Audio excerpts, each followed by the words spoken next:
Hello students, हम लोग करने वाले हैं क्लास 10th चैप्टर 4 टर्म 2 की। हमारी तैयारी शुरू हो चुकी है और आज हमारा क्लास नंबर 6 है। आज हम लोग सीखने वाले हैं दोस्तों हेट्रोएटम के बारे में, फंक्शनल ग्रुप के बारे में और होमोलॉजी सीरीज के बारे में। चलिए स्टार्ट करते हैं। तो फर्स्ट क्वेश्चन जो हमारे पास उठने वाला है, व्हाट इज हेट्रोएटम? हेट्रोएटम क्या है? चलिए बात करते हैं हेट्रोएटम की। आपके पास कंपाउंड है, सपोज कर लो मिथेन। मिथेन का फॉर्मूला CH4 होता है, एक कार्बन है और सिंगल बॉन्ड है तो CH4 बन गया।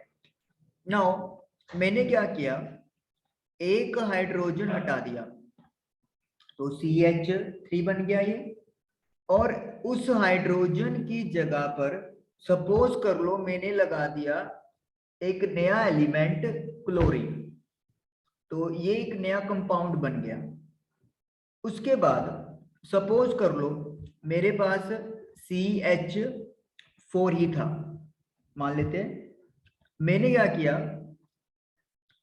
दो हाइड्रोजन हटा दिए, एक हटाया, यहाँ पे दो हाइड्रोजन हटा दिए और उसकी जगह पर एक ऑक्सीजन का एटम लगा दिया और ऑक्सीजन के डबल बॉन्ड बना दी कार्बन के साथ। तो यहाँ पे आप क्या देख रहे हैं कि जब एक हाइड्रोकार्बन में या हाइड्रोकार्बन कंपाउंड में हाइड्रोजन चाहे एक या एक से ज्यादा रिप्लेस किए जाते हैं किसी और एटम के साथ, जो किसी और एलिमेंट के होते हैं, उन एटम्स या एलिमेंट्स को वी कॉल हेट्रो एटम। दूसरे एटम कहा जाता है, मतलब एटम्स, एटम और एटम्स which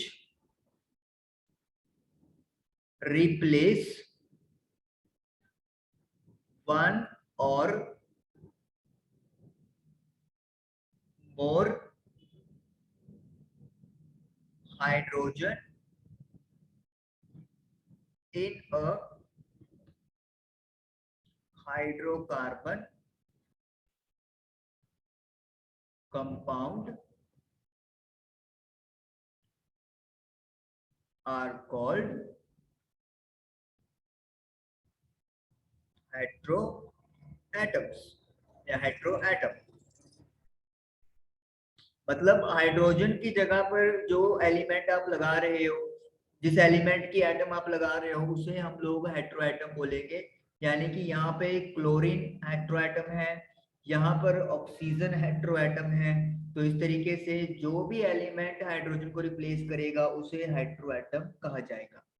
ये तो हो गया हमारे आज के दिन की पहली बात।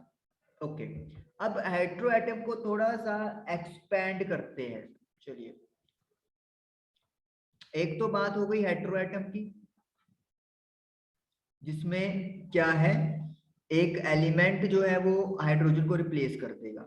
अब हम लोग बात करेंगे ग्रुप ऑफ एटम्स की। मैं आपको एक एग्जाम्पल की बात यहाँ पे करूंगा, और जो मेरा टॉपिक जिस पे मैं आपको लेके जाना चाहता हूँ, that is a functional group. ये मेरे टॉपिक का नाम है। हेट्रोएटम की बात भी होगी इसमें, ग्रुप ऑफ एटम्स की बात भी होगी। हेट्रोएटम के बारे में डिस्कस हो चुका है, ग्रुप ऑफ एटम्स के बारे में आपसे डिस्कशन मैं कर रहा हूँ। मीथेन का आप फॉर्मूला लिखते हैं CH4, स्ट्रक्चर भी बना लेते हैं, 4 हाइड्रोजन लग गए।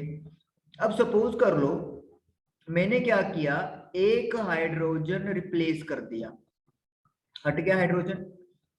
यानी कि अगर हटा है तो कुछ लगेगा भी। H हटा के मैंने OH लगा दिया, H की जगह OH लगा दिया। देखिए फर्क बहुत है।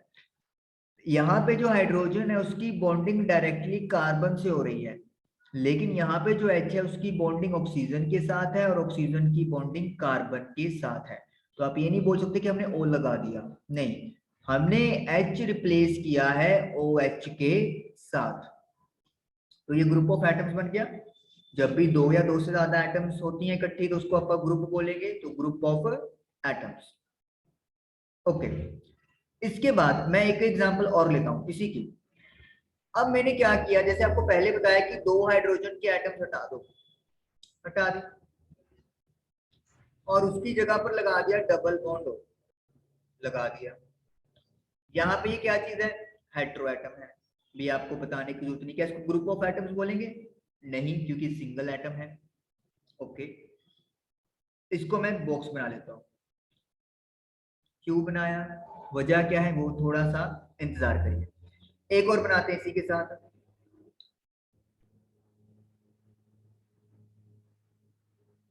अब क्या किया अपन ने, अब हम लोगों ने 3 हाइड्रोजन की एटम्स को हटा दिया, आपके सामने ही है। पहले 1 2, अब 3। 2 हाइड्रोजन को हटा के तो डबल बॉन्ड ऑक्सीजन लगा दिया, और एक H हटा के उसकी जगह पर OH लगा दिया, यानी कि ग्रुप ऑफ एटम्स आप बोल सकते हैं अब, क्योंकि OH की बात हो रही है। और इसको मैंने एक ब्लग बना दिया बॉक्स, ये हो गया। अब जब ये OH की बात आप करते हैं कि किसी चेन में, जो आपके सिलेबस के अकॉर्डिंगली ही बात करूंगा, कॉम्प्लिकेटेड कंपाउंड्स की बात नहीं होगी। OH ग्रुप अकेला लगा हुआ है किसी हाइड्रोकार्बन के कंपाउंड में, और उसका H रिप्लेस कर दिया OH के साथ, तो वो एक अलग फैमिली बन जाता है, एक अलग कंपाउंड्स की फैमिली बन जाता है, जिसे अपन अल्कोहल फैमिली के नाम से जानते हैं। हमने इसको अल्कोहल क्यों बोला, क्योंकि इसके साथ OH लगा हुआ है, यानी कि OH एक ऐसा ग्रुप है एटम्स का जिसने एक अलग पहचान दे दी उस कंपाउंड को, यानी कि जिसके साथ भी OH लगा हुआ है उसको अल्कोहल फैमिली का मेंबर कहा जाता है। नेक्स्ट पे चले, यहां पे क्या है, CH double bond O, H बोलना जरूरी है, C डबल बॉन्ड O आप लोग कंफ्यूज कर लोगे। CHO, जब भी आपको ये वाला कंपाउंड, ये या फिर ये स्ट्रक्चर दिखाई देता है कि कार्बन एक डबल बॉन्ड ऑक्सीजन से और एक सिंगल बॉन्ड हाइड्रोजन से कनेक्टेड है, तो ऐसा जो फैमिली है उसको बोलते हैं अपन एल्डिहाइड फैमिली, एल्डिहाइड फैमिली। यानी क्या हो गया, OH अगर अल्कोहल फैमिली दे रहा है तो CHO एल्डिहाइड फैमिली दे रहा है। थोड़ा नीचे आते हैं, COOH, 2 ऑक्सीजन 1 हाइड्रोजन। जब आपको इस टाइप का कुछ दिखाई देता है हाइड्रोकार्बन में लगा हुआ H को रिप्लेस करते हुए, तो उसको बोलते हैं कार्बोक्सिलिक एसिड फैमिली। तो हम लोग क्या कह रहे हैं, या क्या कहने की कोशिश मैं आपको कर रहा हूं, कि जब आप हाइड्रो एटम या ग्रुप ऑफ एटम लगाते हैं हाइड्रोकार्बन में H रिप्लेस करते हुए, और कुछ स्पेसिफिक लगाए जाते हैं, तो उससे एक अलग ही टाइप के कंपाउंड की सीरीज बन जाती है, जो डिपेंड करता है कि कौन सा हेट्रो एटम या फिर ग्रुप ऑफ एटम्स आप लोग लगा रहे हो। तो इन हेट्रो एटम या फिर ग्रुप ऑफ एटम्स को we call functional group. Functional का मतलब क्या होता है, काम करना, यानी कि ये कंपाउंड कैसा बिहेव करेगा, कैसा फंक्शन करेगा, वो डिपेंड करता है कि इसके साथ कौन सा हेट्रो एटम या ग्रुप ऑफ एटम्स लगा हुआ है। जैसे OH लगा तो अल्कोहल का काम करेगा, C डबल बॉन्ड OH लगा तो एल्डिहाइड कंपाउंड का काम करेगा, C double bond O single OH लगा तो कार्बोक्सिलिक एसिड फैमिली का मेंबर बन जाएगा, उसकी तरह बिहेव करेगा। मतलब as per heteroatom or group of atom it will behave like that particular family's compound or member, इसे बोलते हैं फंक्शनल ग्रुप, हेट्रोएटम या ग्रुप ऑफ एटम्स। समझ में आई बात? ग्रुप ऑफ एटम्स का मतलब क्या है, जैसे अपन ने इधर H को रिप्लेस किया OH से, O के साथ तो H कनेक्ट हो रहा है, तो यानी कि हेट्रोएटम तो कौन होगी, ऑक्सीजन ही होगा, तो O के साथ H लग गया, तो इसका मतलब हेटेरो एटम यहाँ पे ऑक्सीजन है, यहाँ भी हेटेरो एटम ऑक्सीजन है, यहाँ पर भी ऑक्सीजन है। जो डायरेक्ट कार्बन से कनेक्ट हो रहा है हमें तो उसके रेफरेंस में बताना है कि हेटेरो एटम कौन सी है। ये हेटेरो एटम और कुछ ग्रुप जिनमें ये हेटेरो एटम्स होती हैं वो मिलके फंक्शनल ग्रुप का काम करती है। क्लियर? तो हम लोग डेफिनेशन में क्या लिख सकते हैं यहाँ पे,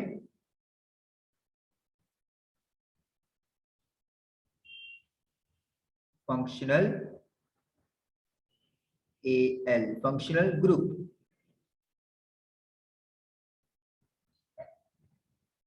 heteroatoms and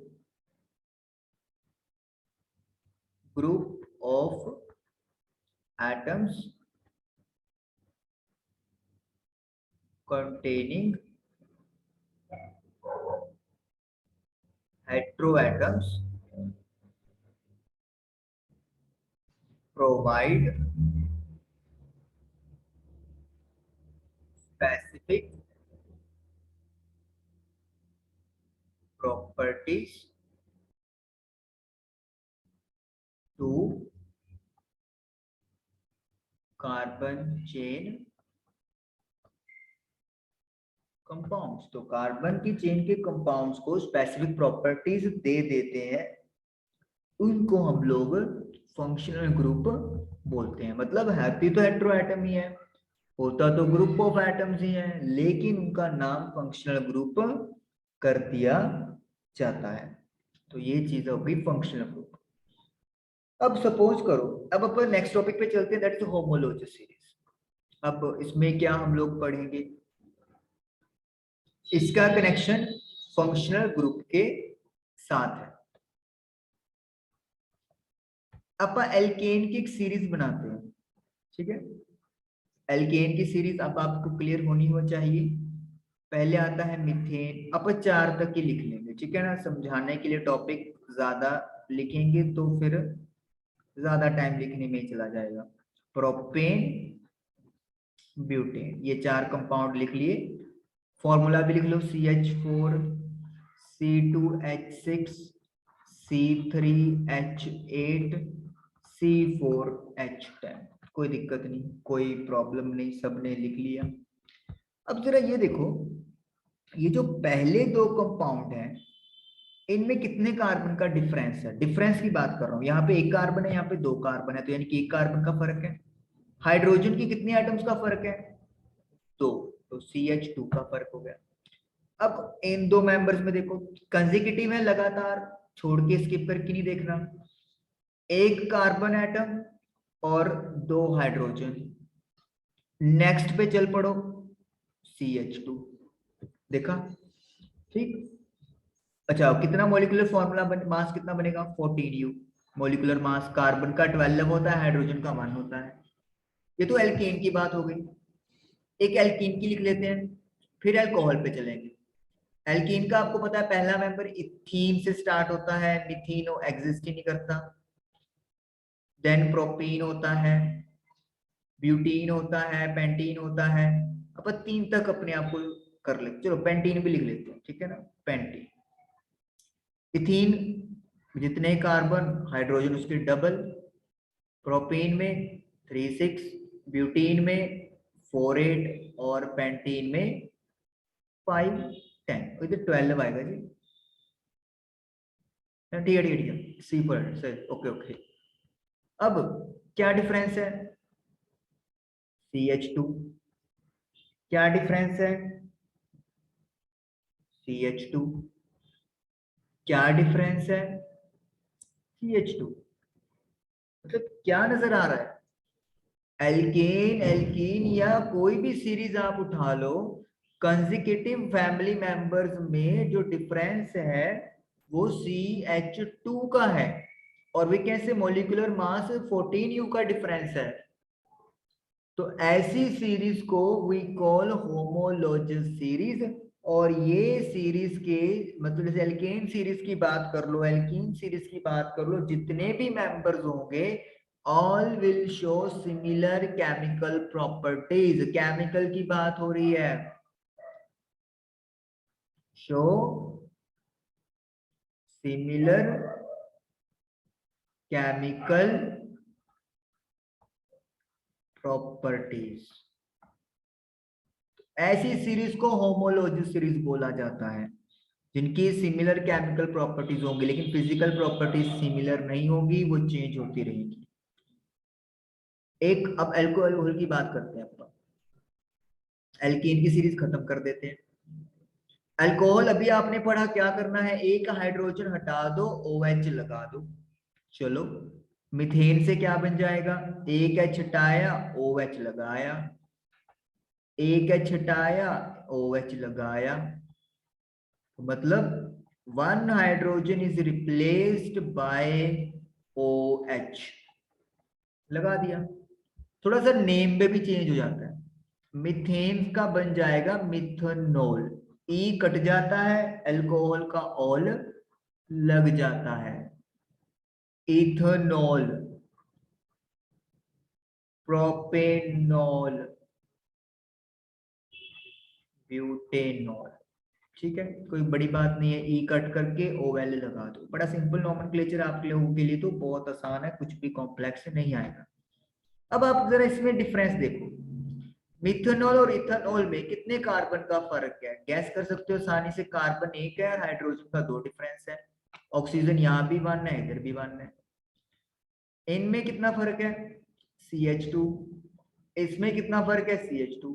तो यानी कि ये भी होमोलॉजी सीरीज बन गई किस फैमिली की, अल्कोहल फैमिली का सीरीज बन गया। तो अब बात क्या है, या बात अपने खत्म क्या करनी है कि होमोलॉजी सीरीज होती क्या है, उसकी डेफिनेशन क्या बनेगी। Now let us right that. सबसे पहले तो ये कौन सी सीरीज है, series of carbon compounds with a difference of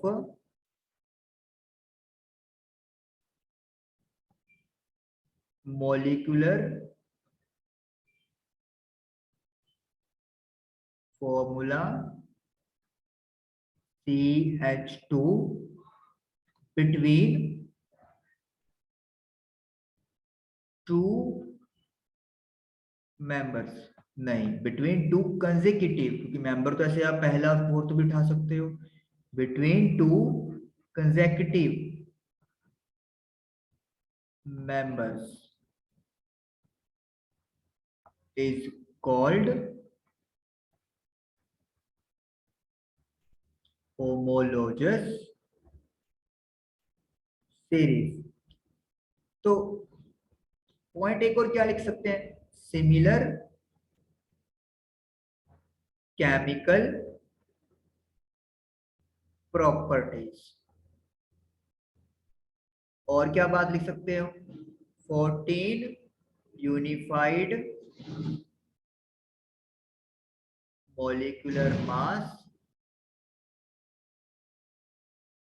difference between two consecutive members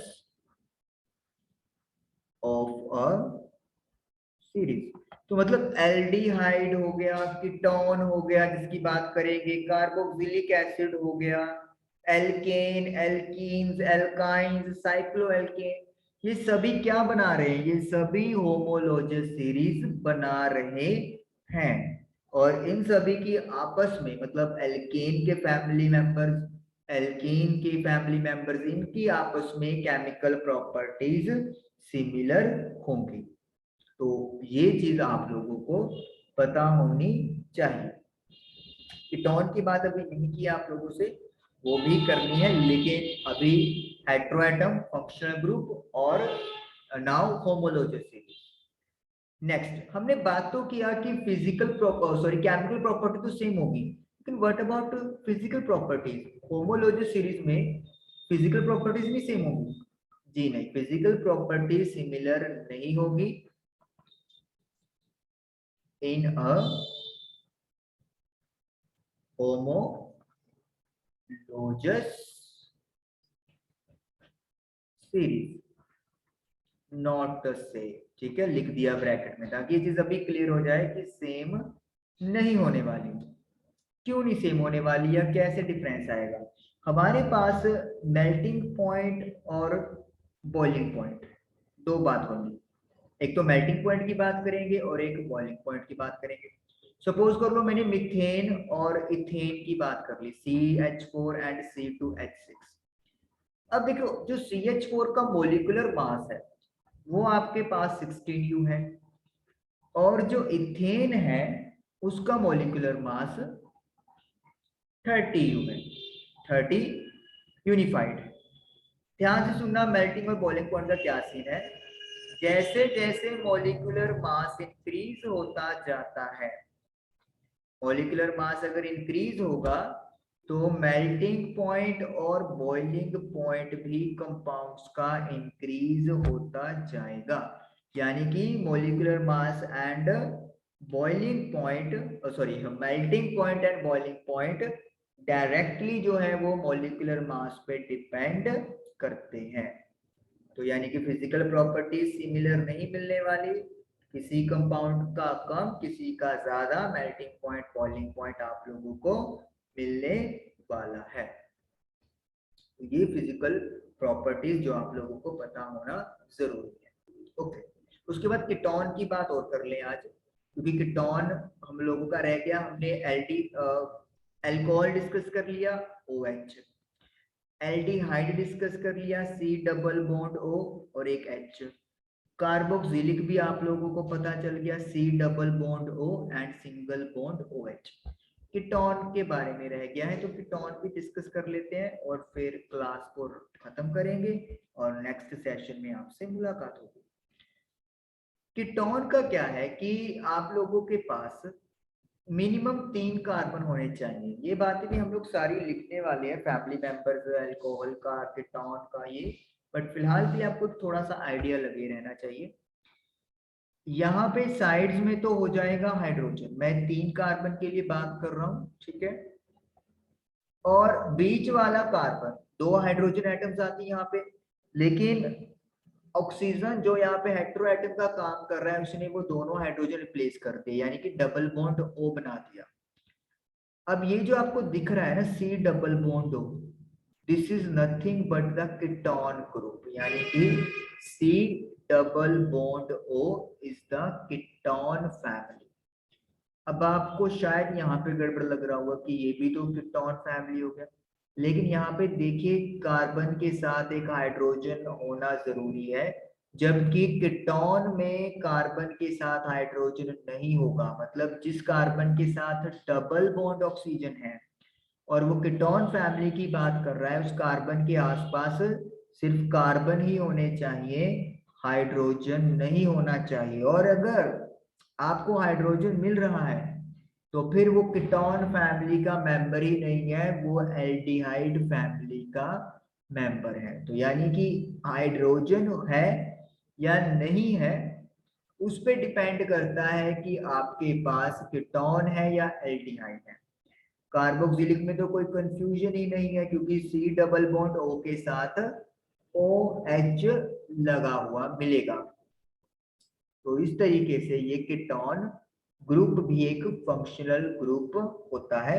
आप फिलहाल के लिए ये बात याद रख सकते हो कि 3 यानी C3 कार्बन के 3 एटम से ये कहानी जो है कीटोन फैमिली की शुरू होती है। तो आई होप कि आप लोगों को हेटेरो एटम, फंक्शनल ग्रुप और होमोलॉजिस सीरीज के बारे में आइडिया क्लियर हुआ होगा, और फंक्शनल ग्रुप भी आप लोगों को क्लियर हुए होंगे। हम लोग इनके बारे में डिस्कशन, इनके फैमिली के बारे में, इनके मेंबर्स के बारे में डिस्कशन कंटिन्यू रखेंगे। Thank you for watching the video.